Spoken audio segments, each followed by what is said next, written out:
Good evening, everyone. Before I begin, I would like to extend a very warm welcome to all of you to Yale-NUS College. You know, this is not the usual location for an IPS-Nathan lecture. We usually have it at NUS, at the Office of Alumni Relations Shaw Foundation House. But I thought we need a change of scene, and since I'm a member of the Yale-NUS community, I wanted a lecture on in my own turf. And so I've persuaded IPS, and I thank them for agreeing to have one lecture here at least. A warm welcome to the lecture and a warm welcome to the college. Now, as I was speaking to many of you just before we entered the hall, many of you commented that this lecture is coinciding with the Bicentennial.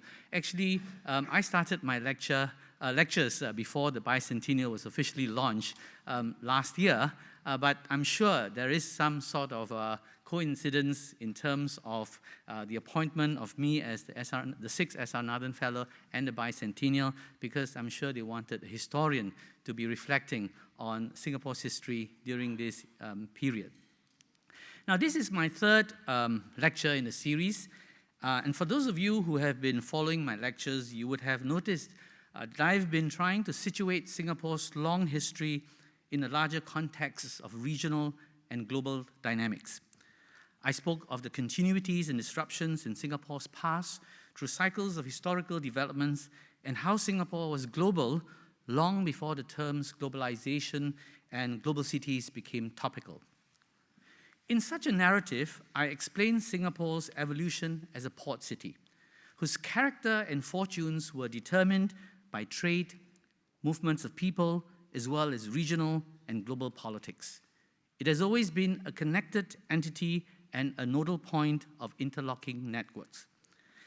And unlike a number of earlier prominent Asian port cities that have been bypassed by progress, I can think of Malacca, Rangoon, and Calcutta, for instance, Singapore stands as an example of a colonial port city that has managed to transform itself into a global metropolis. From a traditional entrepot port city serving regional trading networks, Singapore has evolved into a city-state and a nation-state whose economy is sustained and nourished by global economic conditions. As I showed in my last lecture, while the aspiration to be a global city-state was first articulated by Mr. S. Rajaratnam in 1972, the imperative of looking outwards and being globally connected was far from novel in Singapore's historical experiences. Singapore had historically functioned as a port sustained by flows of people and trading networks that stretch from the Persian Gulf to the southern coast of China. Today, Singapore seeks to position itself as a hub for the greater Asian region and beyond. Throughout its long history, I argue that the underlying plot of the Singapore story has not changed fundamentally.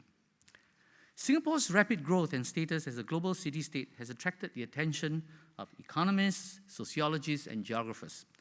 Interestingly, historians preoccupied with colonial and nationalist narratives have yet to grapple with the processes and conditions that explain Singapore's progress from port to global or airport city. A narrative of Singapore's development as port city thus offers an interesting case study. I'm not suggesting that the traditional narratives of Singapore as a colony and nation-state are unimportant, but that studying Singapore as a port city gives us another key to understanding Singapore's identity. Studying Singapore as a port city assigns greater weight to external factors and global phenomenon in the shaping of the economy, society, and polity of Singapore. For instance, it considers how the character and personality of the island state might have roots in regional identities and dynamics that predate 1965 or even 1819. My lecture will address the following questions. What is a port city? What are its essential characteristics? And how was Singapore's historical development and personality linked to and influenced by its foundations as a port polity? I would first like to set the scene with a comment on the study of port cities. Now, this is the conceptual part, so do bear with me a little. The scholarly literature on the roles and functions of port cities is a fairly rich one, but I would like to highlight 3 key features of historical port cities that are relevant for my narrative.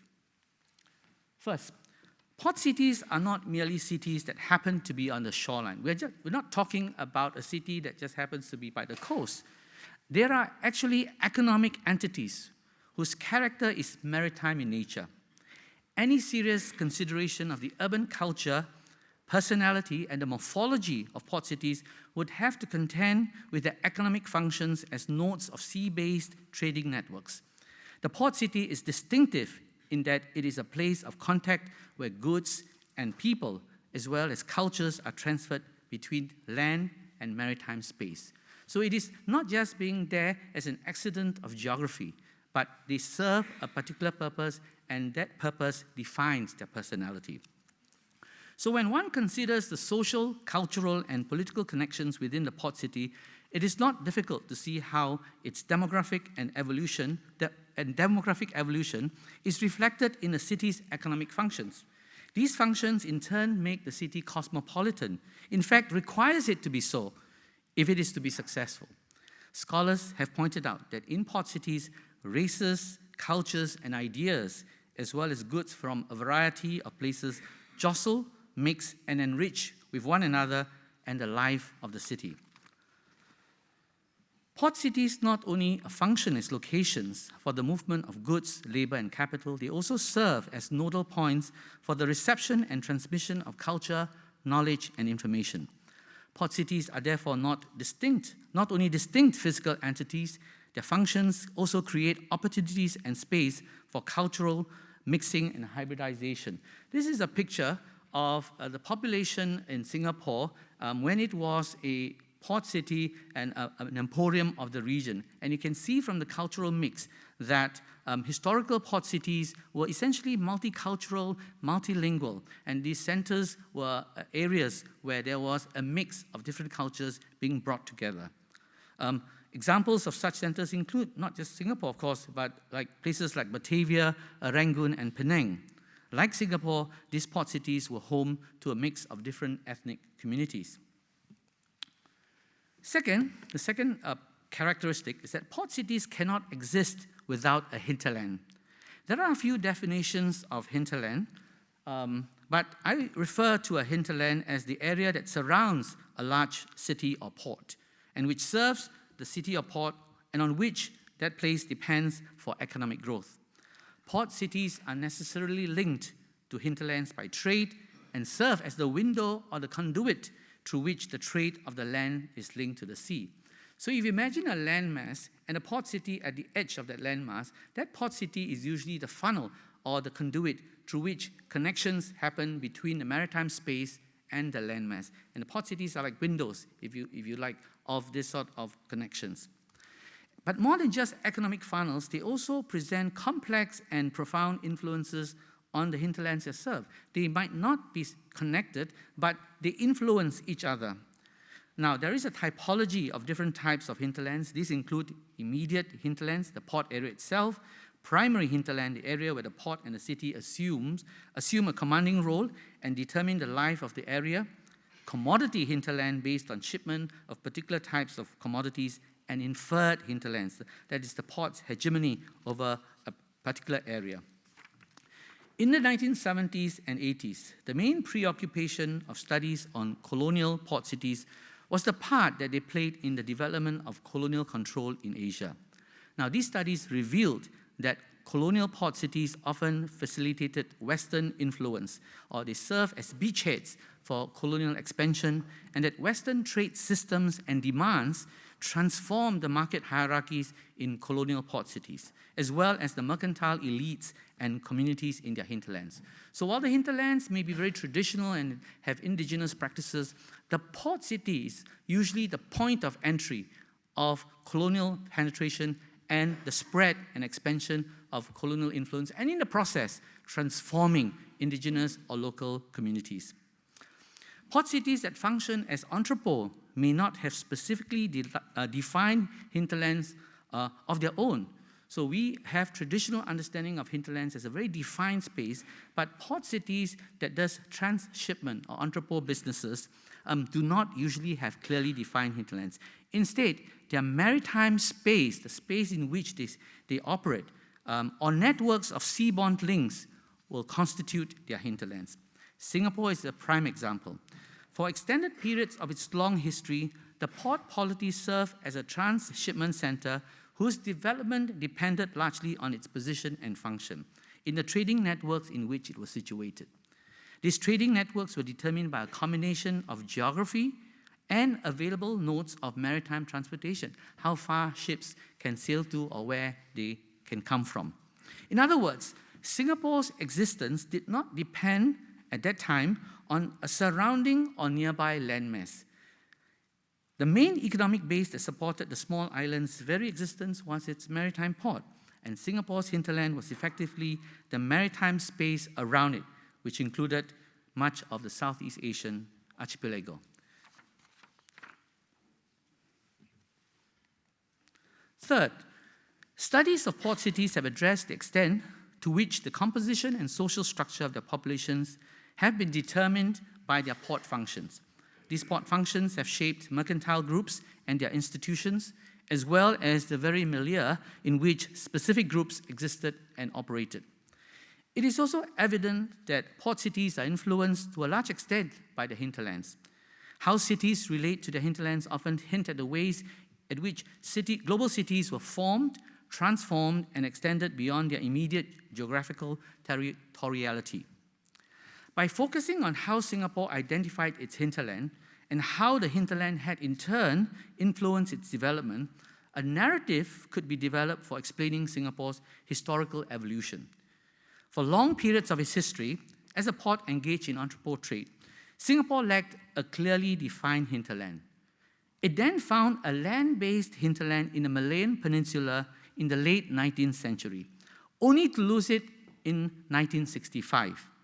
Throughout, Singapore has continued to define and redefine its hinterland, and if such a historical perspective were adopted, the underlying plot in the narrative is simply this: Singapore is a port city whose development and growth were tied to its functions within the respective regional and global networks in which it operated. Let me elaborate. Soon after the signing of the 1824 Anglo-Dutch Treaty, which confirmed Singapore's status as a British or East India Company possession, its position as an important regional port and emporium began to grow. Trade within Southeast Asia accounted for nearly 1/4 of its overall volume of trade in the late 1820s. China accounted for another 23% and India 16%. The trade was essentially a maritime one.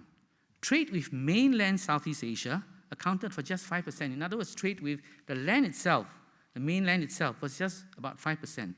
Singapore's position between two oceans, the Indian Ocean and the Pacific Ocean, appeared to be more important than its location at the southernmost tip of the Asian landmass. In other words, it was the maritime space, Singapore's location between two oceans, that was more critical for its trade than its position at the tip of a landmass, because the overland trade, was not as significant as the maritime trade. Located where it was, Singapore gathered for itself the archipelago trade, the trade of the islands, while Penang, further north, served the neighboring countries in Burma, North Sumatra, and the west coast of the Malayan Peninsula. Singapore soon became the great emporium and fulcrum of the trade of the neighboring seas, dealing mainly in local produce known collectively as Straits produce, the agricultural and mineral products grown or produced in the surrounding archipelago and brought into the colonial ports for packaging and shipping to consumer countries. The nature of the trade and the transactions gradually incorporated the various islands of the East Indies, the coastal areas of the peninsula, Siam, and parts of Indochina. As such, Singapore's commercial hinterland was maritime-based rather than land-based. The extent or reach of Singapore's commercial hinterland was indicated by the origins of the vessels that arrived regularly at the port of Singapore to trade, from the Celebes, East Java, Gulf of Siam, Indochina, and the Malay Peninsula. So if you look at this map, I shaded the area which could be seen as constituting the maritime hinterland of Singapore. It was not so much its land base, but it was the seas around it, and the extent of this hinterland was determined by the trading vessels, the sailing vessels, and the reach in which they could move at that time. So, in the early 19th century, the multitude of maritime vessels from around the region collectively determined this hinterland and the system of trade in Singapore. As trade grew in volume, the morphology of the port began to reflect its hinterlands. So the trade and the people who were coming in started to define the port. Different trading communities now gathered in the port vicinity and were physically separated in various sectors of the city. These hinterlands not only provided the material resources that sustained Singapore, they also supplied the human capital that eventually constituted the plural and cosmopolitan society of Singapore. As an open port city that functioned as an emporium, it adopted a liberal immigration policy, enabling the easy movement of traders and workers that were key to its development as a trading center. As I mentioned earlier, this relationship between Singapore and its hinterlands were defined by maritime-based trading networks that had preceded the establishment of the colonial port in Singapore in the 19th century.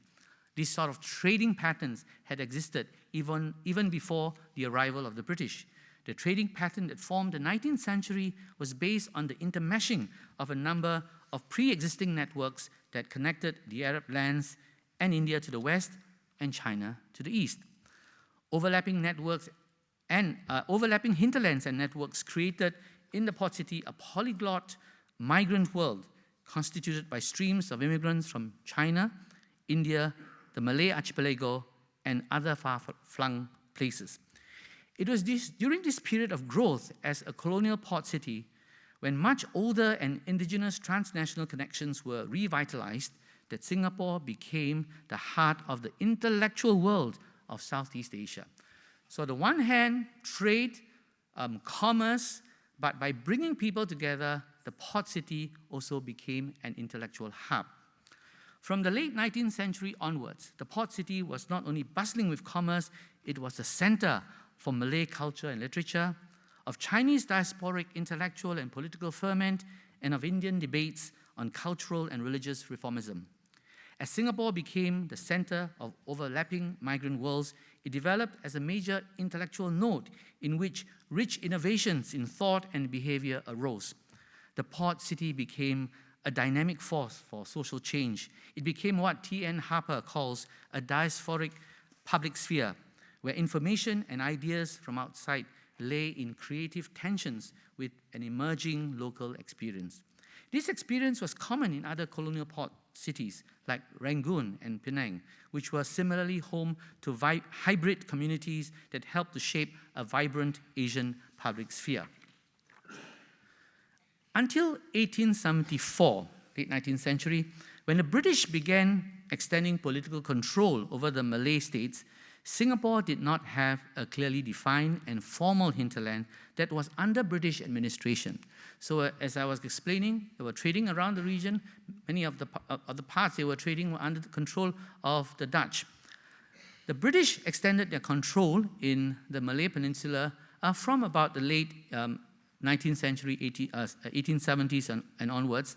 And then when they started opening Malaya, Singapore started to have a more clearly defined land-based hinterland because Singapore became a staple port to the Malay Peninsula. This is just a picture of the port of Singapore, a staple port to the Malay Peninsula. During this period, the traditional idea of the hinterland supplying its cities was turned on its head because usually hinterlands supply food and everything to sustain the port city, which was essentially a point of trade. But Singapore played the reverse role because it played the role of supplier through its exports to the Malayan Peninsula, to the Malayan hinterland and the Dutch East Indies. Singapore became the conduit through which food supplies from Siam, Burma, and Indochina were redirected to workers in the Malayan and Netherlands export industries. As a staple port to the Malayan Peninsula, tin, rubber, and petroleum extracted from the peninsula were processed in Singapore, and from there, exported to the rest of the world. The links between Singapore and its hinterland were very clearly defined by the time and took on several forms. First, there were comprehensive transport links that connected the various mines in Western Malaya to Singapore. The rail and road networks that developed with the rise of the tin and rubber industry integrated the island fully with its northern hinterland. More than transport links, the integration of Singapore with its northern hinterland was facilitated by the integrated economy that revolved around tin and rubber, a complex system of trade and credit incorporating European merchant or agency houses, Asian dealers, and local retailers was established in Singapore. The following statistics demonstrate that by the final quarter of the 19th century, the following processing and export of staple produce from the Malayan hinterland had become a mainstay of Singapore's port-driven economy. These are some statistics. You can see that in terms of the tonnage of tin reaching Singapore from 1864, it has increased dramatically by 1879. The number of vessels reaching Singapore from both sides of the peninsula, again, rising and increasing quite dramatically. This is a picture of Pulau Brani, where tin smelting was done. Singapore's exports of tin would continue to grow. By 1899, just at the turn of the century, tin accounted for nearly a fifth of the value of Singapore's exports. Singapore was also the world's main tin exporter at this time. Similarly, by 1918, the rubber auction in Singapore amounted to nearly a quarter of the world's exports. The large quantities of Malayan tin and rubber that made their way to Singapore's market stimulated its economy and paved the way for the construction of port facilities that were unrivaled by regional competitors. It also prompted the establishment of a government port trust known as the Singapore Harbour Board from 1913, which eventually became the Port of Singapore Authority. This is the statistics that show that Singapore had continued to grow in its volume of trade since that time. Now, I'm telling you this story to show a change. Earlier, I had explained that the hinterland was a maritime one. It depended on where the ships came from and where the ships could sail to, and the Singapore hinterland was not defined by its proximity to the northern peninsula, but by its ability to reach out to a range of ports that were operating around the region. And Singapore was in the business of entrepot, which meant that transshipment was happening. But by the late 19th century, that changed somewhat when Singapore became a staple port to the Malayan hinterland, which basically locked it into the Malayan economy, and it was integrated by physical infrastructure, rails, roads, as well as the trading system and the credit systems that were developed.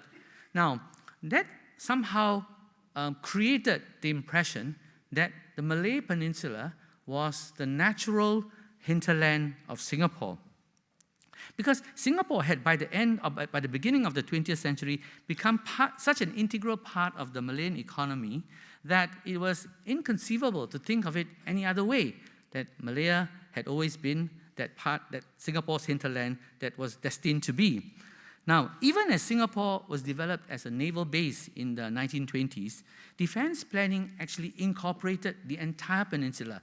Defense planning was not just focused on Singapore, the island itself, but included the peninsula, and the persistent myth of the Singapore guns facing the wrong direction notwithstanding, military planners had all along incorporated the peninsula as part of the defense sector of the naval base in Singapore. This close port-hinterland relationship was thought to be a natural one, but it was soon torn apart by imperial policymakers in London.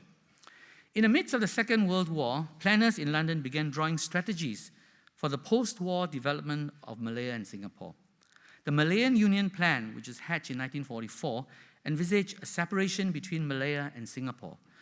Adopted and implemented in 1946, the Union Plan saw an amalgamation of the Malay states in which Singapore, with its predominantly Chinese population, did not seem to fit.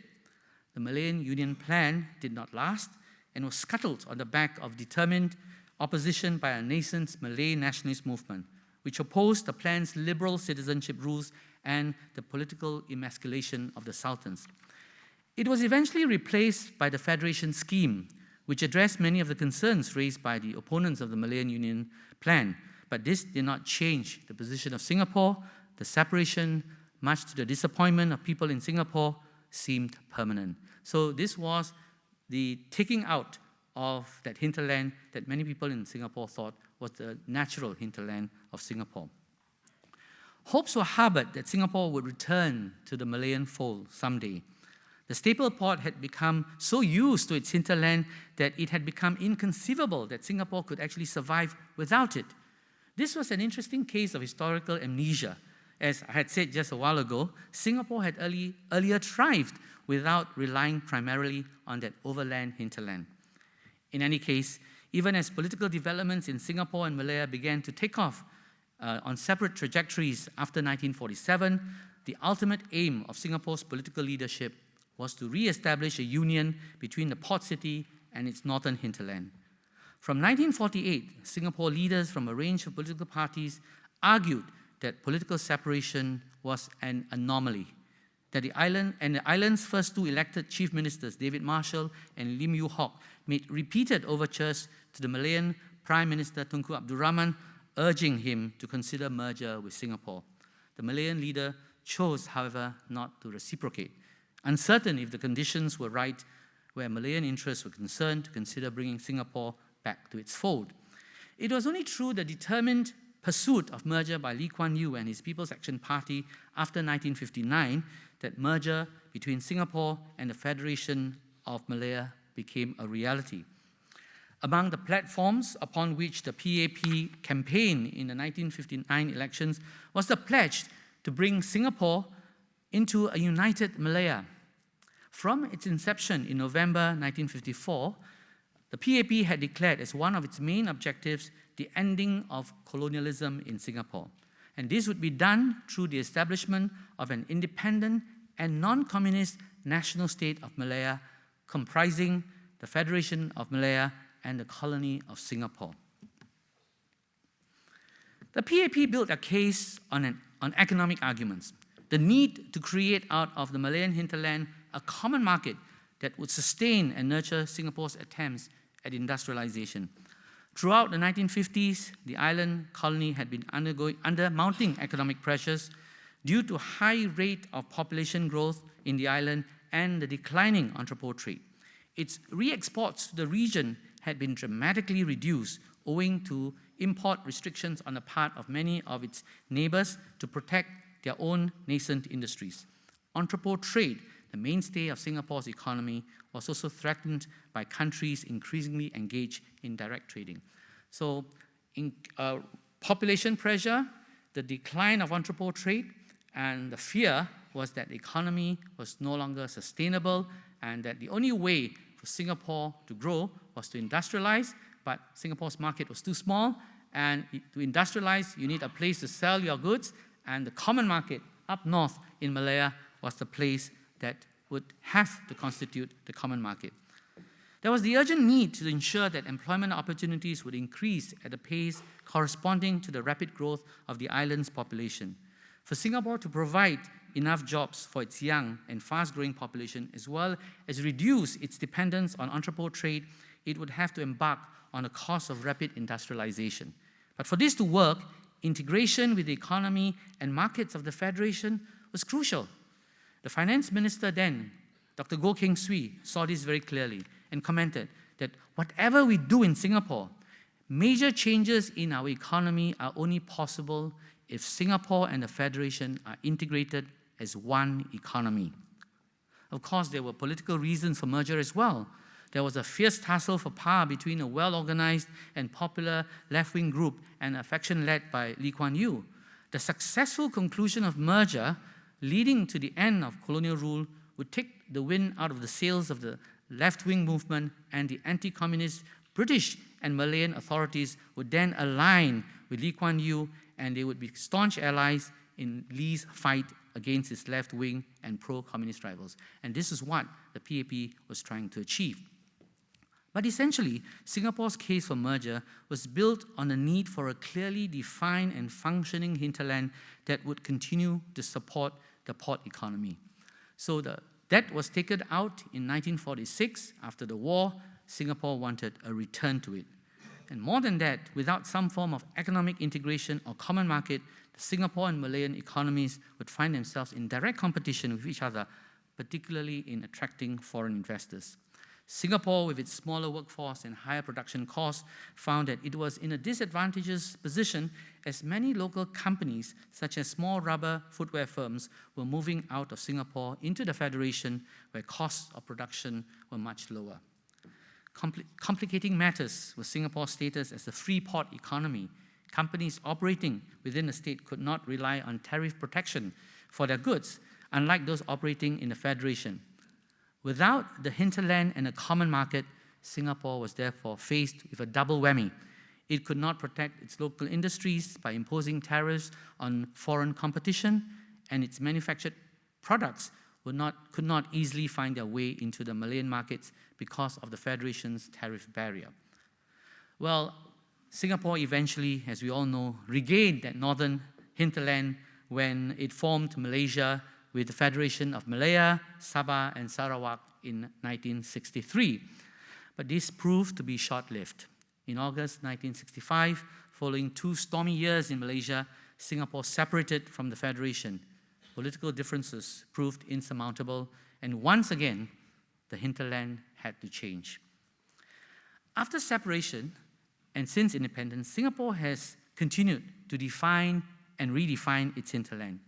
In 1972, Rajaratnam challenged Singapore to aspire towards global city status, making the world its hinterland. More recently, in 2001, then Prime Minister Goh Chok Tong spoke of a 7-hour hinterland, encompassing a region within a 7-hour flight radius from Singapore. He highlighted China and India as new markets within this hinterland, and this hinterland included 2.8 billion people living in various countries and cities, with hundreds of millions in the middle income group.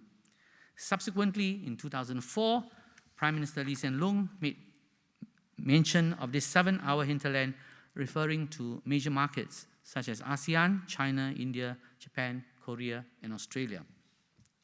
And while common market was not achieved when Singapore was in Malaysia, our northern neighbor remains a hinterland of sorts, as Malaysia is Singapore's second largest trading partner after China, with total bilateral trade amounting to 93.8 billion in 2016.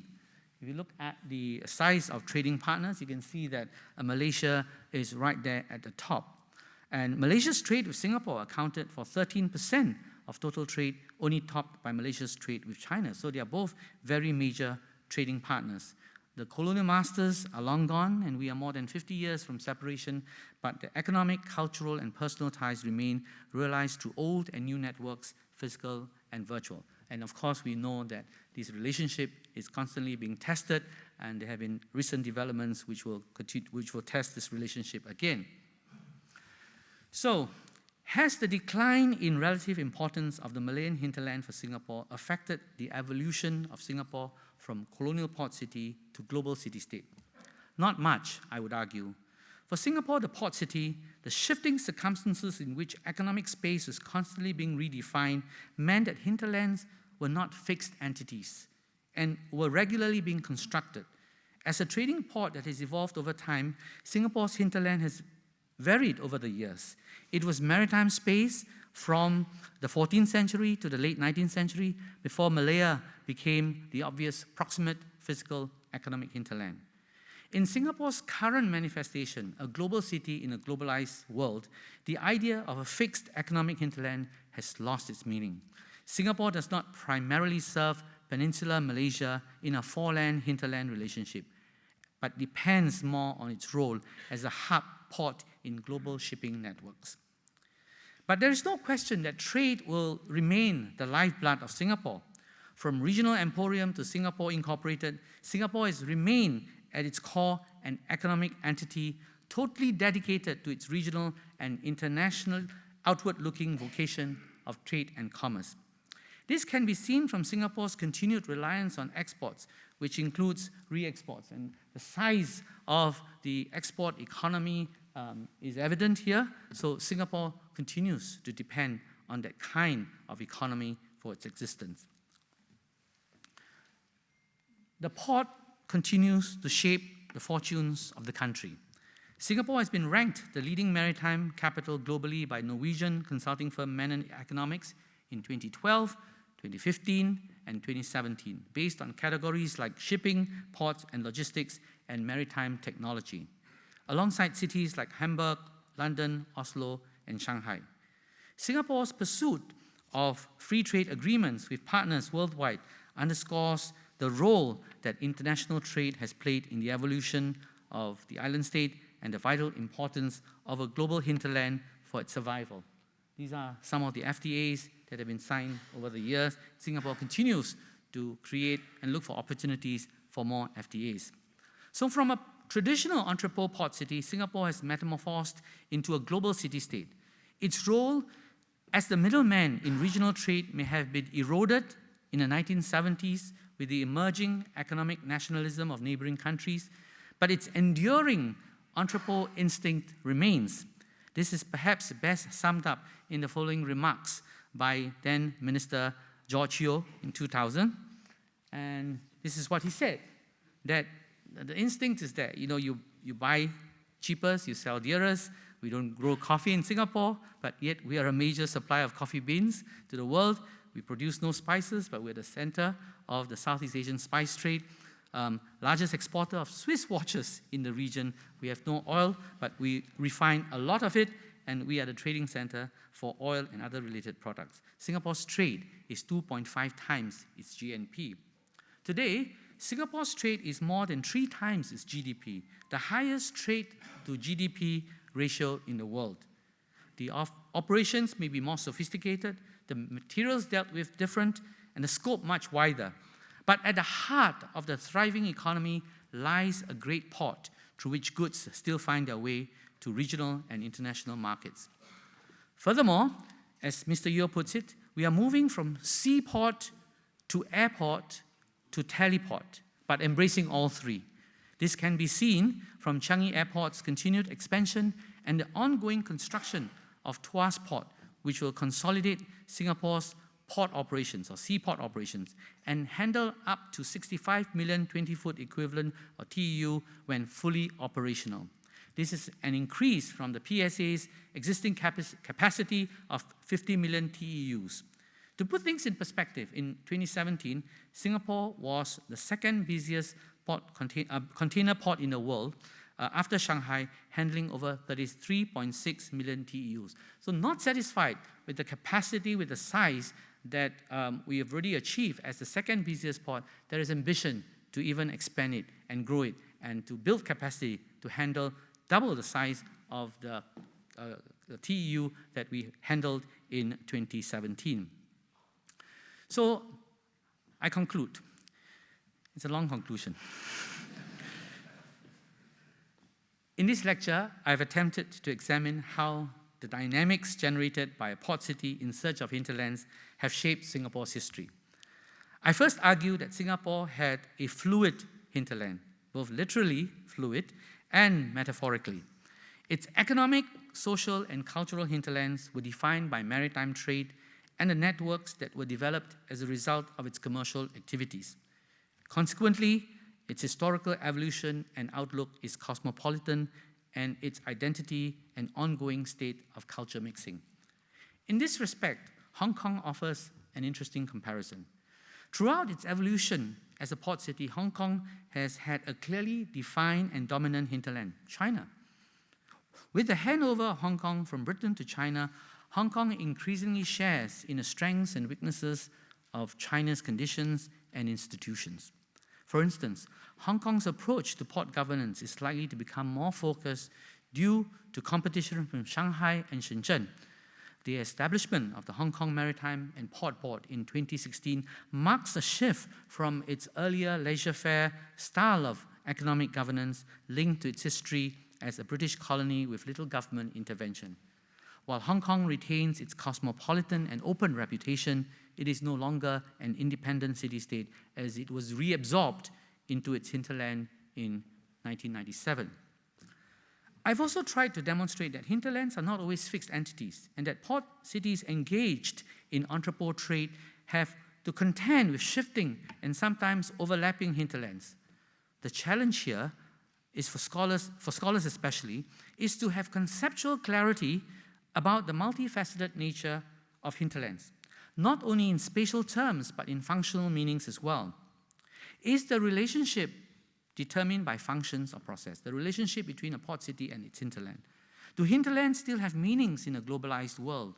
In the case of Singapore, it may be useful to ask if hinterlands locate their port cities or vice versa. Does the port city go in search of hinterlands? Is the story of Singapore after 65 one of a continued search for or the creation of some form of hinterland? Singapore's still expanding network of FTAs reflects this preoccupation for expanding the city-state's economic space. Finally, I want to ask if port cities cease being port cities. Do they eventually not become port cities or lose that characteristic? Many important port cities in the world have indeed fallen by the wayside, bypassed by most of their former enriching flow of exchange and hybridization. Calcutta is, this was the slide I wanted to show earlier of Singapore's capacity as a container port, and you can see that it is only second to Shanghai, and it continues to grow. You want to take a picture of that? Or I can move on, yeah. Okay, was someone taking a picture? I can go back to it. Just for a few seconds, yeah. While I take a sip of water.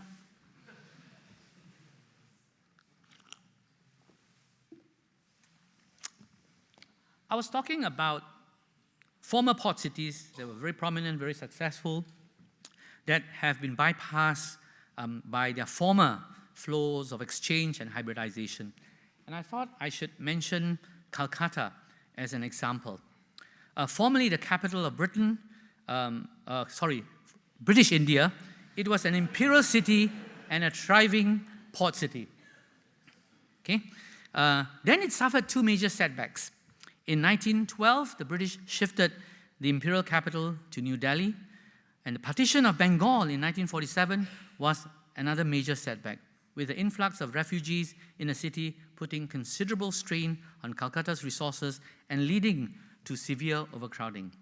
Furthermore, Calcutta's trade had been dominated by an inland commercial hinterland, but partition deprived the port of at least 30% of that hinterland.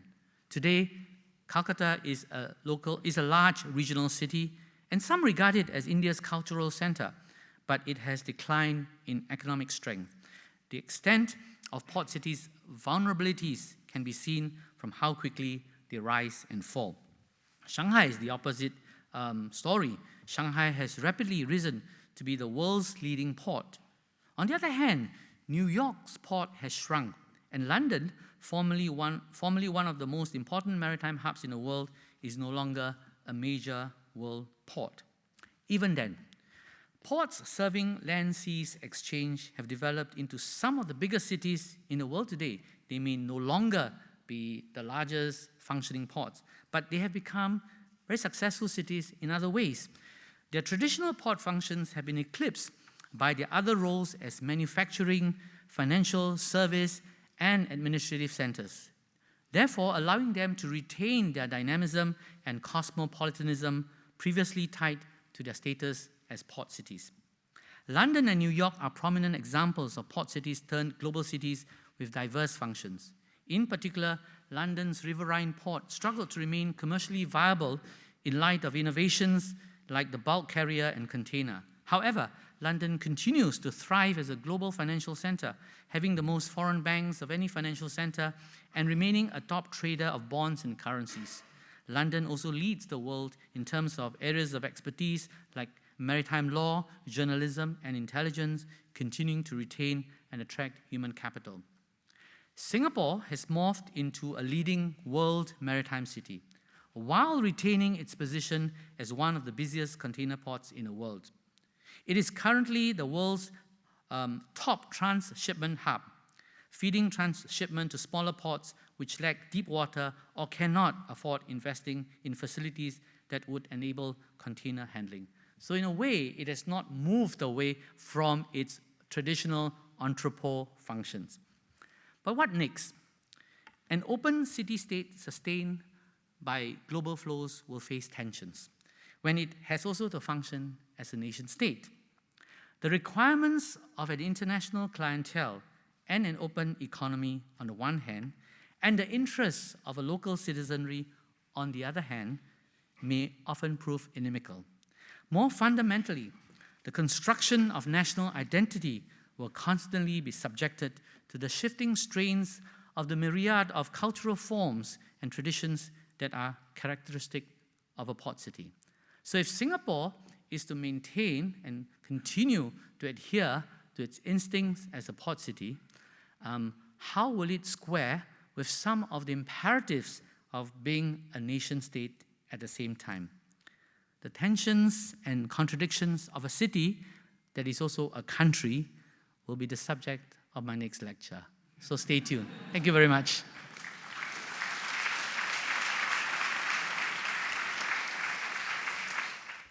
I've been given the privilege of moderating this evening's proceedings and the privilege of making some comments before we will open up the question to the floor. I want to make 3 observations of what Professor Tan has spoken on this evening. And I think partly I will, as the comments, push it a little bit to kind of make it a question of the present Singapore in contrast to the historical development that has been so clearly laid out by Professor Tan. I think, so the first point is about our cosmopolitanism. And I think that's a really important observation of our past. Because as a trading post, as a trading point, as an emporium of trade, the composition of the population was unavoidably multi-ethnic and then derived from a very wide part of East and South Asia and Southeast Asia. So that, the composition, so our current composition, as Prime Minister Lee Hsien Loong said, the multiracialism of our composition has its beginning, actually, in terms of our economic activities. And that, of course, had an influence of the public culture that exists on the island. And the culture is one of sort of hybridity, of a mixing. If you think about the food that we eat, a lot of the food items actually are very strange. Indians don't eat noodles, but they sell mee goreng. Mee goreng is not an Indian word, it's a Malay word, Chinese Malay word, but it's the Indians that popularize it in the hawker centers. Only in Singapore you'll find this kind of strange hybrid combination of culture. So the cultural orientation, as Professor Tan said, has always been fairly cosmopolitan. And cosmopolitanism is an interesting characteristic because it actually recognizes and lived with differences. And as Prof. Tan said, by the early 20th century, Singapore had become, and I quote him, Singapore became the intellectual world of Southeast Asia and a gathering point of Malay intellectual and political thinkers. Many of the sort of radical Malay thinkers had been using Singapore as a place not only to gather but also to publish their material. And this, unfortunately, is seldom mentioned enough in current Singapore. And it was also a place of refuge for Chinese intellectuals from the civil war that was happening in the mainland. They were mostly modernists, so anyone who went to Chinese schools in the 1940s and 50s would actually be very influenced by modernist thinking, which actually accounts for a very large part of why the Chinese middle school students were the most radical students in the decolonization process and not the English educated, right? And of course, the Indian population was very much concerned about the independence movement, the cultural and religious debate that was going on in India. So in a certain sense, that constitutes a very vibrant intellectual community in Singapore. Now, the problem, of course, is if we bring it forward, and this is preempted by Professor Tan's closing remark about next lecture on identity and nation in 2 months' time, but I'll give him a foretaste of that. The thing is that with the emergence of a nation, partly that sort of external orientation to the home, to the home country, has to do with the fact that Singapore wasn't actually an entity in which one could have invested emotionally and identify with emotionally. So with the emergence of the nation and the shift of the population to increasingly local born, right, this actually, Singapore and being Singaporean becomes something we could invest ourselves, become something that is our own, and that external orientation actually declined. And unfortunately, I think also the rise of nation, to a certain extent, the kind of nationalism that is necessary to support the idea of the nation, in fact, narrows down our culture, and in fact, has a certain negative effect on the openness and the cosmopolitanism of the past. So that's my first point. The second point continues with the idea of urban public culture. The interesting thing is that, as Professor Tan has shown, the economy of the port continues to be a very significant part of Singapore's economy. And it's not only at home that the harbor is, and the port is so important, but also actually because of the management of the port, the PSA International now operates in a very wide scope of ports around the world, both as consultant and sometimes as direct management. But the interesting thing is that when I actually know quite a lot about the harbor because my father owned a lorry company. So by the time I was 12 or 13, I was in and out of the harbor all the time because those days there were no child labor laws. So I was already doing work for my father as a delivery clerk. So I was in and out all the time, sometimes even in school uniform while I was in there. And so at that time, the port was a very important part of everyday life because it was a very major employer, directly and indirectly, of a very significant portion of the population. And so, it's you always have someone that you know that are dealing with the port. Now, unfortunately, what I would now call, to a certain extent, the culture that was determined by the port, the sort of romance of the port, has largely disappeared. Largely disappeared because, by which I mean culture, both high and low, because the port itself actually has resonance and generated literature, generated commentaries, journalistic commentaries on life in Singapore. And and it was, of course, Anson Road used to have bars, sex workers, all kinds of sleaze that comes with the port. That is part of the romance. Now that has, in fact, all disappeared as a result of containerization. Because now my nephews who run the lorry company doesn't have to go to the port anymore. All right? There are almost no, and the port continues to be a very important economy, but it's not in our consciousness anymore. It's just there. And from Cambridge, all we see are cranes that destroyed the sea view from Cambridge Hills.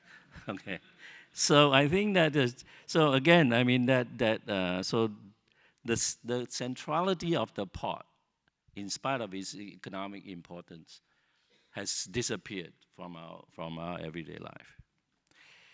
The third point I think is politically really important, which is to actually rethink this whole, by now, the myth of sustainability of Singapore.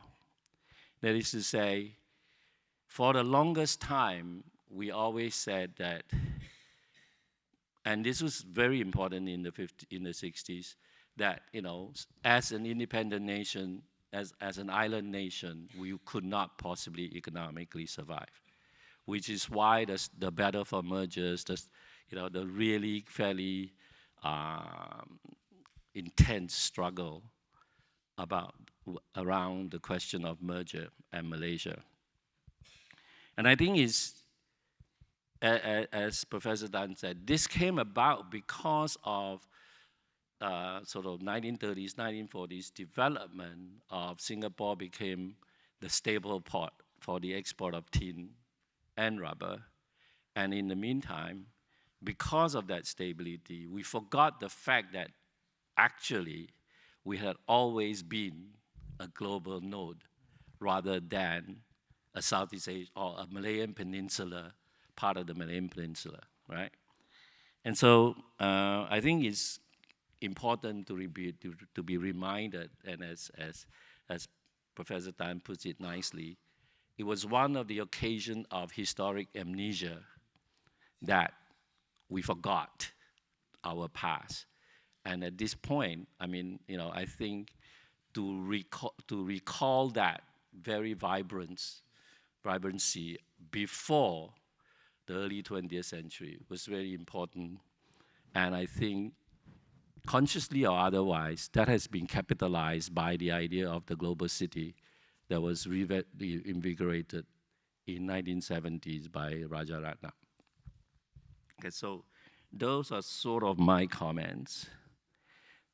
My discomfort doesn't lie with the historical trajectory as laid out by Professor Tan, but more with the present question. As we know, I mean, Singapore had to have a very liberal policy of migration of immigrants. That has clearly radically changed. And that's actually radically changed for a particular group of people that might constitute another instance of historical amnesia. We are particularly harsh on low-income migrants, forgetting that our own ancestors were largely low-income migrants. Any idea that the Singapore Chinese community was this cultured, literati, Confucian, self-possessed individuals was completely a myth, right? My father came with nothing, literally nothing on his back, and gambling all the way through Southeast Asia. So I think that, because low-end migrants are precisely the people that has the drive, that understand their impoverished condition, that aspires to a different life. And here, we are not allowing them not only not to stay, but at the same time, if they marry a Singaporean, creates immense difficulties in their family life. And it continues to be the case. So, I mean, what do we do about such an issue? On the intellectual vibrancy that, you know, that was our cosmopolitanism, we have replaced it with very high level of anxieties of national culture, national identity, which is something I would be waiting to hear from you. And we have, unfortunately, I think, because of this desire to, and probably the need to build a nation, have actually narrowed our view of ourselves as an open society, and actually, generated a certain conservatism in our cultural and intellectual outlook, in contrast to the past in that sense. And here, again, here I think Professor Dun's mention of London and New York is an important comparison, because we are proud of multi-racialism, but we are nowhere close to being as complex in racial composition in London or New York. Thank you. So, do you respond, or I said the floor is open? I totally agree. I think Beng Huat has summarized very succinctly, I think, the message I was trying to get across, and probably did a much better job than I. The idea of Singapore as a nation state is actually a 50-year-old idea, right? But Singapore has a much longer history, and in its longer existence, I think it has evolved in very interesting ways, and we are now at a state in which we're a nation state with all its constraints and its challenges and its kind of limitations. But the point I was trying to make was we were not like that, and the question is whether this would be a normal state, or would the normal state be an open, cosmopolitan port city of a more liberal nature.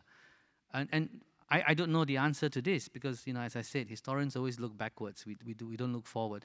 But sometimes, these are questions that we need to ask ourselves as Singapore evolves. And the point is that while nation states have certain imperatives, with technology and other things, the world has become very open again. And the disruptions that we've heard about are happening. And how would Singapore deal with this? And would it be a return to the instincts that have brought us this 700 years to where we are in terms of a vibrant, exciting kind of a community, or a more constrained reaction of a more nationalist sort? And can we afford to do so? Because, the idea of a hinterland is that if you don't have a base, then how do you then engage? So I compare Singapore with Hong Kong, with London, and with New York. But these are all cities with hinterlands. What is Singapore's hinterland? So if you look at any global city, they all have hinterlands, except Singapore. So where does that put us? And I think those are the questions that I was hoping to raise in this lecture. Okay, so we have about 20 minutes.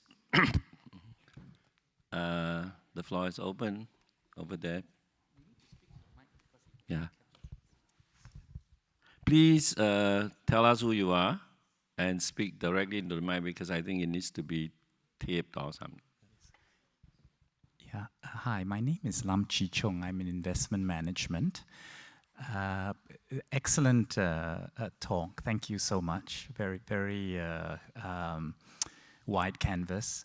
I just wanted to zoom in on one fact which I found interesting that you brought up, because it might illustrate a bit more about Singapore's comparative advantages in the 19th century.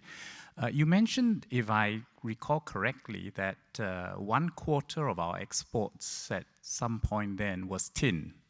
And I was wondering why that would be the case, because I would have thought a lot of the tin would be in North Malaya, and so maybe it's closer to Penang, or if it came from somewhere like Bangka, it would be closer to Palembang. So why did it end up being processed and exported out of Singapore rather than these other port cities? Thank you. Singapore developed as a staple port in many ways. Of course, one was at the point where it could, the commodities that were being taken from Malaya could be exported. So on the one hand, it had an infrastructure where it could process and export very quickly because of its transportation infrastructure. And then the roads and the other infrastructure that were built brought all these things to Singapore, and tin was smelted in Singapore, and rubber processed in Singapore as well.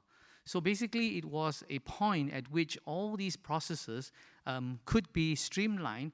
And don't forget the trading credit systems as well. You know, all these big British, Scottish agency houses, Guthrie, Sime Darby, all that had operations here. And then there was a local kind of trading houses and so on. So I think the whole process came together very nicely, and Singapore became the hub.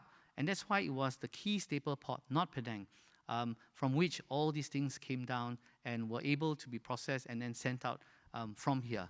So it was, again, one of these opportunistic moment where it could develop to serve the needs of the moment. Now, when steamship came into play and the Suez Canal was open, Singapore was a major coaling station as well.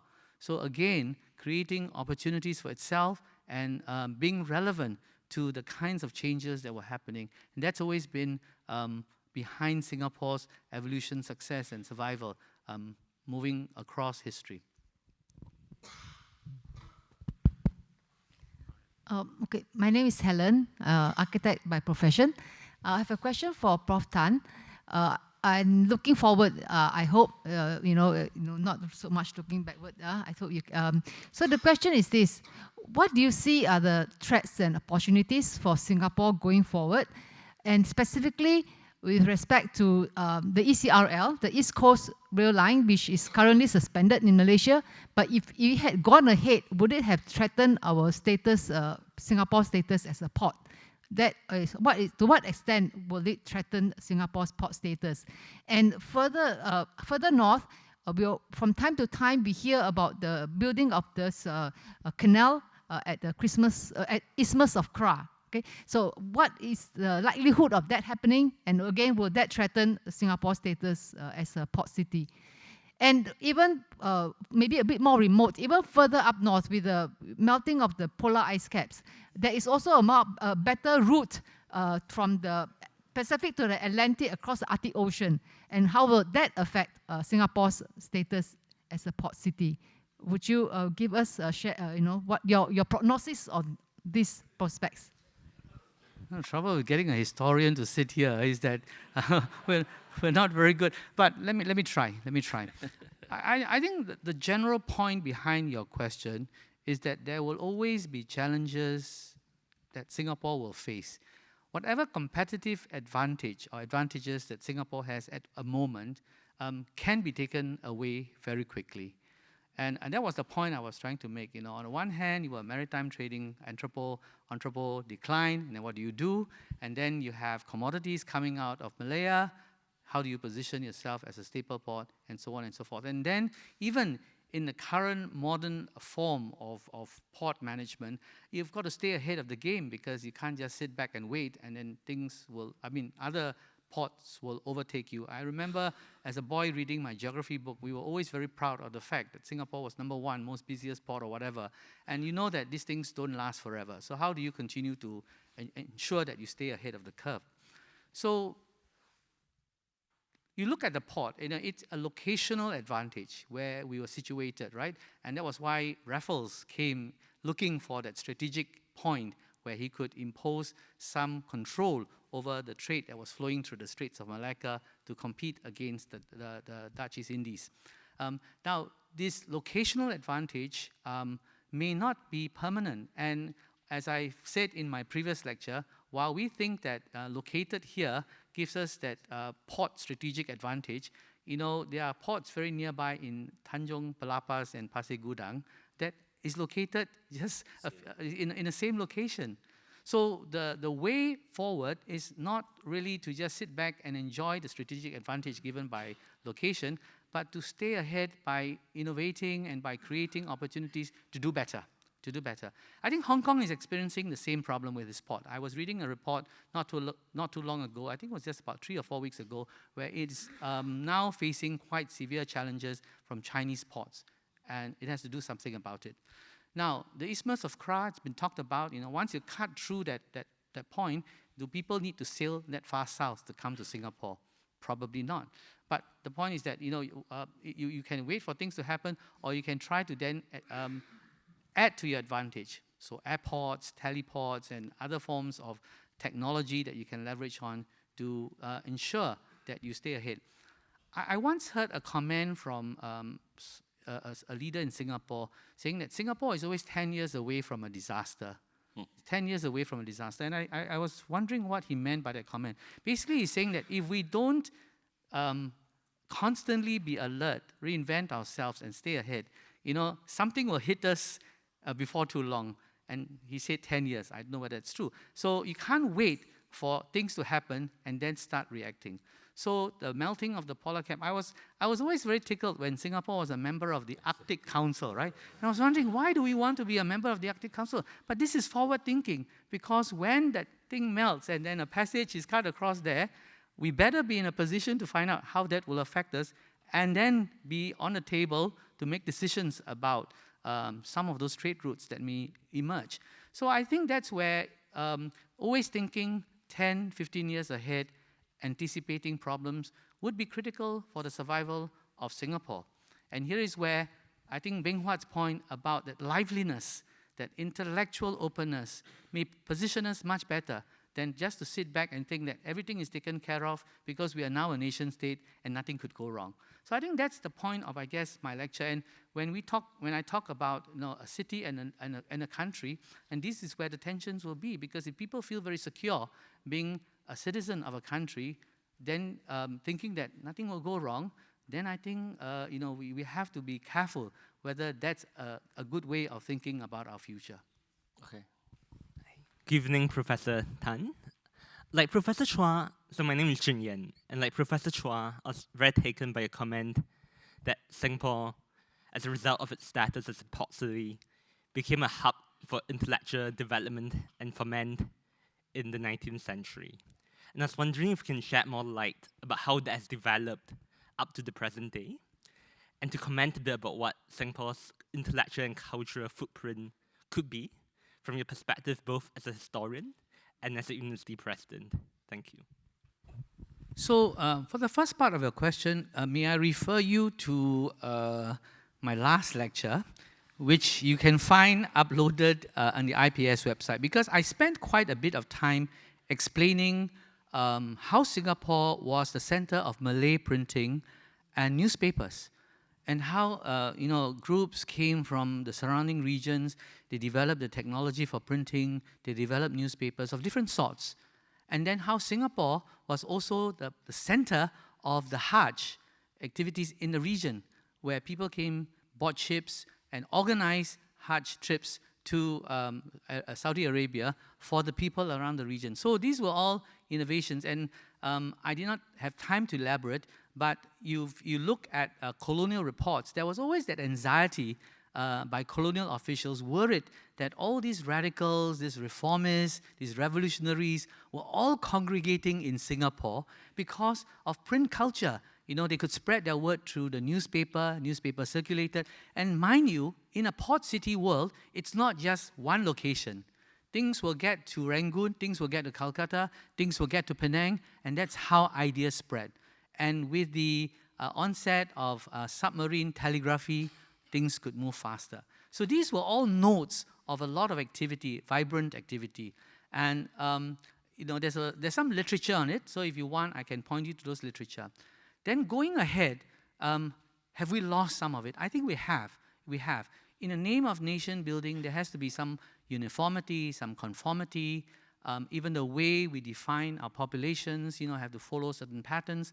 And I guess it was necessary, if you ask me, as Singapore became a country rather unexpectedly in 1965.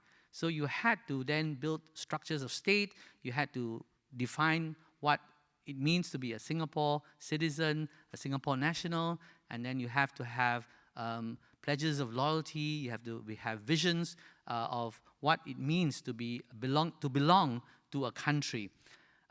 But all these were quite unnatural in my view, because Singapore did not set out to be a separate country. In 1959, as I explained, all political leaders, Lee Kuan Yew included, was thinking of Singapore being a Malayan state. The nationalism was not Singapore nationalism, it was Malayan nationalism. And Malay was then adopted as a language, and people had to learn Malay. So the idea was preparing Singapore to go into Malaya. And then, as I said, 2 years after getting into Malaya, 65, unexpectedly, we had to come out. And therefore, we had to become, in a community of nations, a nation state. But as a port city, with that kind of functions and instincts, and not wanting to be a nation state, we suddenly have to be one. Now, how do you then prepare for it? So all these things had to be put in place. But going forward, what served us well in the first 3 or 4 decades of after our independence, will it continue to serve us well? And that's a question we have to ask. And maybe we have to open up a little bit more and be more sort of adventurous and ask more difficult questions, and then imagine what the future would be for us. Because, as I said, looking backwards will pose a danger, because we think that things that used to work in the past will always work in the future, and that may not be the case. Good evening, everyone. I'm Beverly Tan from Minoa Junior College, and firstly, I'd like to thank Professor Tan for the insightful speech and for Professor Chua for moderating this. And my question is, with the rise of China, to what extent would Singapore's status as an entrepreneurial trading hub be negatively impacted by the emergence of growing Chinese ports like Tianjin and Shenzhen? No, these competitions are not going to be limited to Hong Kong, right? As I mentioned, Shenzhen, Tianjin, Shanghai. These are all competitors to Singapore. So Singapore will have to try to stay ahead and be as competitive as possible. We have certain advantages, we have certain expertise, knowledge, and connections in this region. But as I said, you constantly have to be alert and try to improve and make sure that you don't get overtaken while looking backwards and not being aware that the competitors are moving very fast. I'm sorry, did I answer your question? Yes. Thank you. Sorry. Yes. Hi, my name is Ian. I actually asked a question last time as well. Okay, I remember you, yes. Oh, good. I hope that's a good thing. So mine is, I think, a little bit more of a simple question. You keep talking about this idea about opening up. What does that mean, and what does it imply? So it means a number of things. I think one is the way education is one good example, right? I mean, whether education should just be vocational, where you provide people with the knowledge and expertise to function in an economy, in a manufacturing economy, or education as a means of encouraging people to think differently, think out of the box, and be innovative. So I'm making a pitch for Yale-NUS College now, Liberal Arts College. And then I think being open about, exploring different ideas, and even if these ideas don't conform to what the authorities may like, I think that's okay. I mean, but the idea is you should be able to push boundaries where you can, so that we can think of different possibilities. So, and I think it's also a cultural change where people should not feel that, and we have a very effective and forward-looking government, but sometimes, organic sort of effervescence of thoughts and of ideas are very important. And this should be something that we all do as citizens of the country, and not to depend on the government to find all the answers. So these are some of the kinds of changes that could happen. And it could be a combination of various sorts, but the idea is that, if you want to think carefully about the future, I think you should not wait for someone to be giving you the answers. Okay, one more up there. My apologies. By the way, thank you, Dr. Tan. It's like my first time here, so thank you for the illuminating lecture. So I have a very simple question. Sorry. Oh, down here. My deepest apologies. I was hoping to ask like a simple question. Like, as you've mentioned, like the notion of a hinterland tends to be inherently political, like both in the ways that the notion of hinterland responds to concurrent political developments and in the context in which the notion of hinterland is formed. So like as you mentioned, like the notion of a Malayan hinterland was fixed in the immediate post-war era when like Malayan independence was like was in the forefront of like the minds of like the people in the Singaporean independence movement. And like right now, like our search for multiple hinterlands is quite connected to like our view of the world as like our hinterland.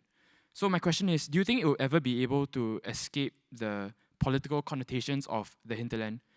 And in this age when like the notion of hinterland is becoming inherently politicized, with Malaysia and increasingly China pulling on us to like try and exploit this notion of cultural or like economic hinterland to make us do what they want, do you think you'll ever be able to escape it or at least come to a balance with it? Thank you very much. I think the point I was trying to make is that, in the global world, do you still operate on the idea of a fixed hinterland? And probably the answer for a country like Singapore is no. Yeah. But at the same time, you just have to realize that it's a small country that's open and that depends on trading systems all over the world. We are very vulnerable. And any sort of global shifts, trade wars between China and US will affect us. So I think that is the lot of Singapore as a small port city, a small global city. Okay, 2 questions, one from there and one from down here, and then we will have to. Okay. Go ahead. Yeah. Hi, I'm Donovan. I do cybersecurity, and I realized that the average age of the lecture hall is actually quite high. So I represent the younger people, and I would like to ask a very simple futuristic question.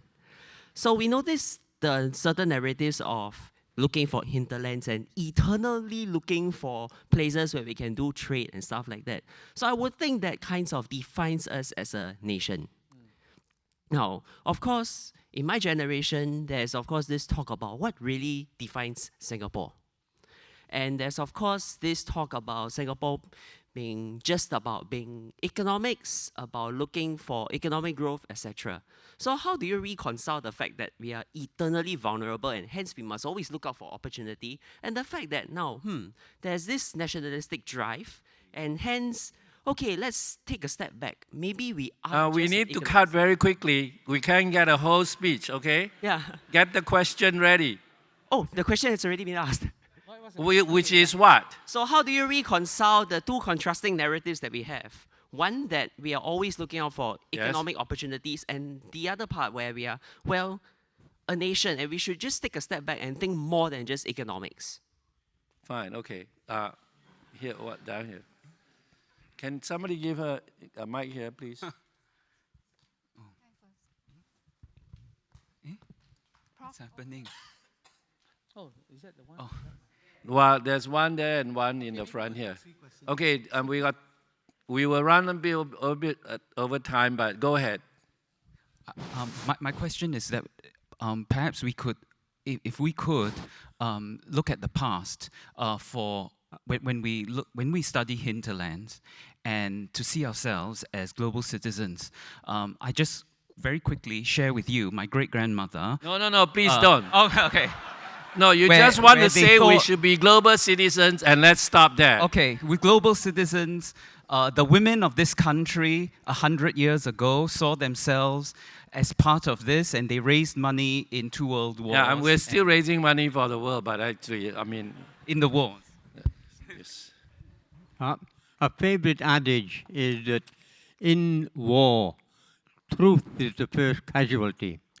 I'm glad that that is not the case with revisionist historians.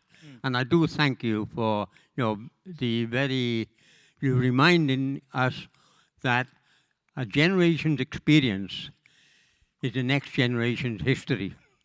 But it has saddened me in these excellent talks. It has saddened me, and I'm thinking of my grandchildren, that plants, agriculture and farming, and also economic botany are virtually ignored, and they're being ignored in the current discussion as well. This greatly saddens me. Okay.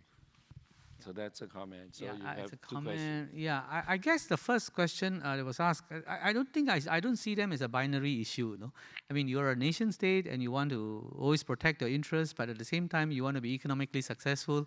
I mean that's common to all national entities. So I don't see that as mutually exclusive or in conflict.